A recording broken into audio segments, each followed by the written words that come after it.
have an ingredient that you go to again and again and again every time you need that special something? Well, we definitely have some here at Everyday Food, and one of our favorites is Dijon mustard. I'm not really sure if you know that about us. I use it all the time because it adds such great flavors, such great texture to sauces. It allows things to adhere to other things. For instance, today I'm using it to adhere a breadcrumb topping to a coconut shrimp. But you can also use it to make breadcrumbs stick to chicken, to lamb, to pork. I mean, kind of anything. It's a great and flavorful glue.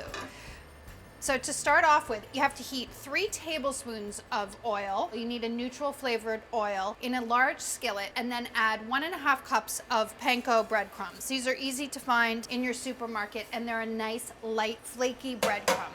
What I'm doing here is, because I'm coating shrimp and it's not going to take very long to cook, I'm pre-cooking or toasting my panko breadcrumbs. Pre-toasting the breadcrumbs is really the only way to get your dish golden in such short order.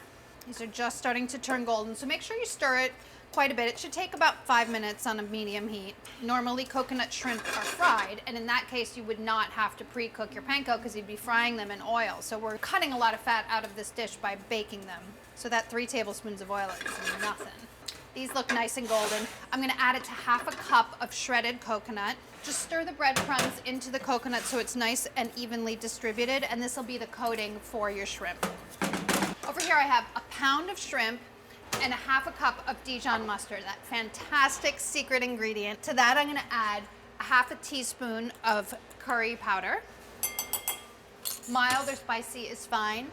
And then 2 large egg whites. Separate the eggs, still keeping it nice and low fat. You could use 1 whole egg if you wanted to. And then whisk everything together, and this will coat your shrimp to allow the breadcrumbs to stick. And it'll add a ton of flavor, keeping it low fat. I'm thinking of you. Just remember that. And then add your shrimp. You're supposed to dip them in and coat them one at a time, but I'm gonna live life on the edge and toss them all in and see what happens. We'll see how that goes for me. Get them nice and coated. This is what's gonna make the breadcrumbs adhere, remember?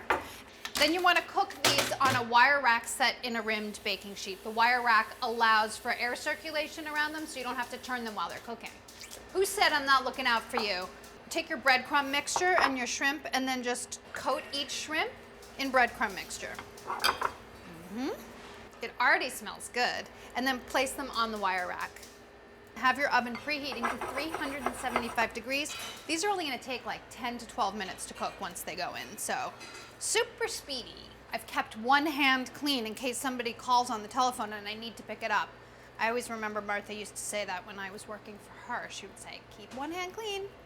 One dirty, one clean. I learned so much from you, Martha, thank you. Okay, these go into a 375 degree oven for 10 to 12 minutes until they're cooked through.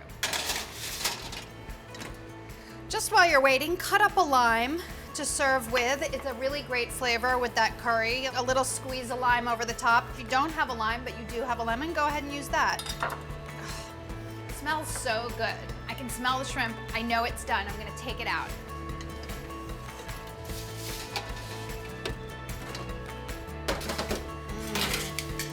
Those are so fantastic. I think that you're gonna wanna double or triple this recipe because nobody's gonna be able to stop eating them. Delicious. Can't stop.